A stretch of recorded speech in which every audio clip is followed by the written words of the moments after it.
Feedback Learnex. English forever.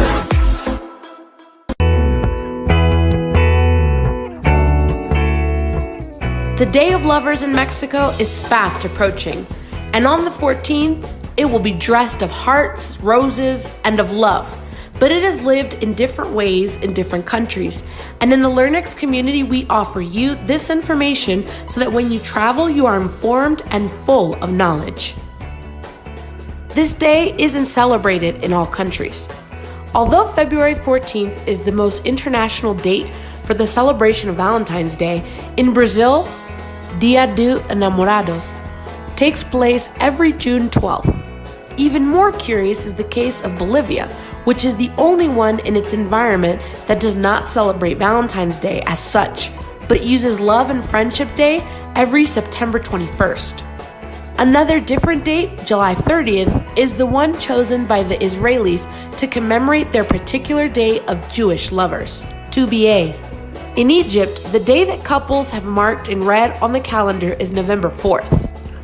The most romantic and long are the Uruguayans, celebrating on the one hand Valentine's Day on September 21st, and on the other, Valentine's classical date, February 14th.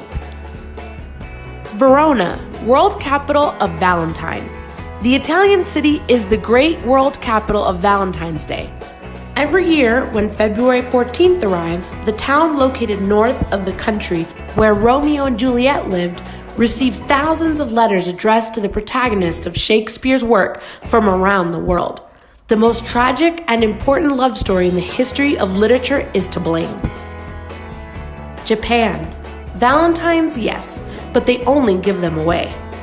Like any imported holiday, Valentine's adaptation in the country of the rising sun was not entirely orthodox. Whether deliberately or by mistake, the truth is that on February 14th, it is only women who entertain their partners at the party known as Tanabata. Tradition says that they should give chocolate to their boyfriends. Also, that a month later, it must be men who respond to this detail with flowers on White Day.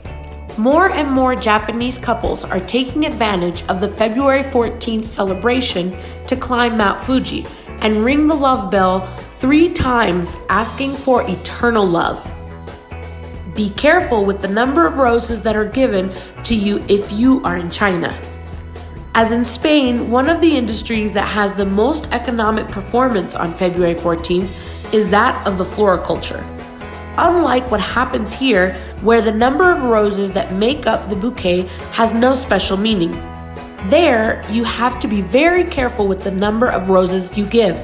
According to tradition, only 1 means you are the only one. 11, that you are my favorite.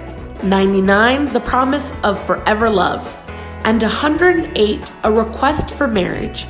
As you can see, the difference with the naked eye between these last 2 options forces us to count to the last rose and to review the count. Anonymous messages in Denmark. Much closer is one of the most intriguing games that are reserved for February 14th. These are the anonymous poems that the Danish men send to their intended ones. Given the anonymous nature of the letters, the space that remains empty in the return address is used to write a small rhyme for each of the letters that make up the name of the sender. If the person manages to guess who is the man behind these verses, this will be reciprocated with an Easter egg, thus opening the door to the first date. The Croats, the most cloying. Every February 14th, the lovers give themselves huge heart-shaped biscuits and decorate the most pompous that includes, as if it were not enough, a mirror on the top. On top, it is written what we imagine is with chocolate or some sort of pastry dressing, the inscription, I give you my heart, see who is inside it. Valentine, secretly in Iran. Although it is not allowed, young Iranians take advantage every February 14th to secretly, and avoiding any show of affection in public, enjoy the special day with their partners.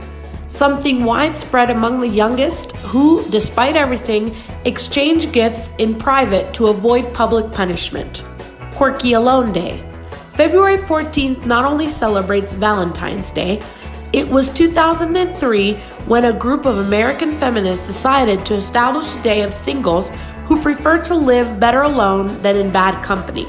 Beyond the various events scheduled for that day, they take advantage of and pull out whatever is considered a mere commercial ploy to claim that no one should feel compelled to lead a life as a couple despite social pressure.